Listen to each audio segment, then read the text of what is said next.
Everybody, Wes here for Thursday's workout. We have some leg movements to focus on in the strength.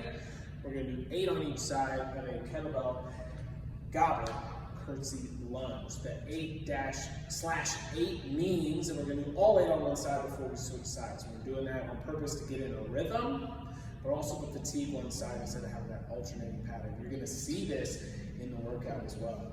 So for our goblet, we'll hold that kettlebell up.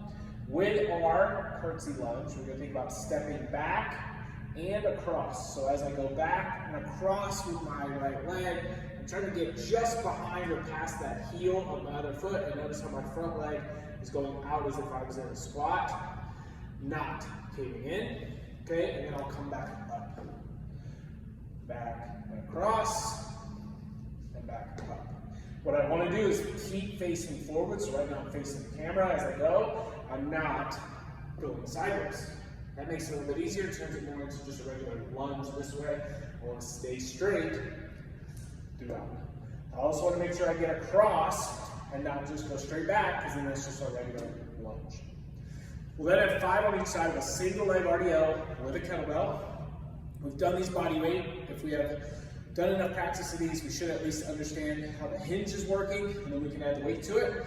I'm going to have the kettlebell in my right arm, which means my right leg is going to go up. So as I get set, slightly lean into my left, all this hinge work, the kettlebell is going to go straight down, keeping my body in a straight line from my right shoulder to my right leg, and hinging through this.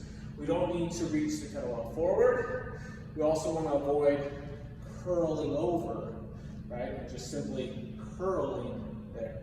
Think about your body from shoulder to knee and maybe even toe, if you can keep your leg straight enough, moving all together, right? So I'm here, instead of just kicking the leg back and then crunching over. That's going to be our goal on our RDL. So we've seen that where sometimes it's hard to maintain that balance.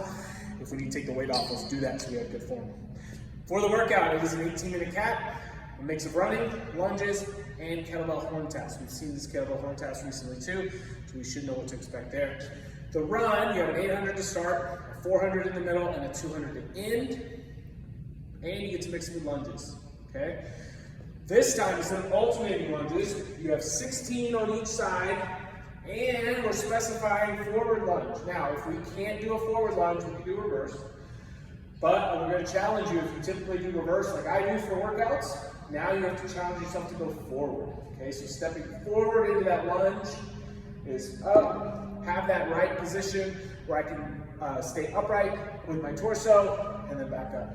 If you look at me from the side, when I step forward into that lunge, I'm trying to have 90-degree angles with my knees at the bottom. That front foot is always flat, and my torso is staying up. The way we're doing this is no alternating, so I'm going to do all 16 on one side before I switch sides. That's going to be a lot harder than what you're used to, because you don't get that little bit of rest in between those reps. Okay? You'll then go into your horn taps, got arms length away from that kettlebell, wide stance. As we tap, 1, 2, you want to do it without shifting the hips, without shifting the shoulders. Make that still a good quality plank. It's not about how fast you can get the taps, but how steady you can maintain your body position. We then go shorter run, less lunges, same taps, shortest run, least amount of lunges, and the same amount of taps. Again, trying to get through that in our 18 minutes. Okay, so again, a mix of running and lunges. Have fun. We'll see you all on Thursday.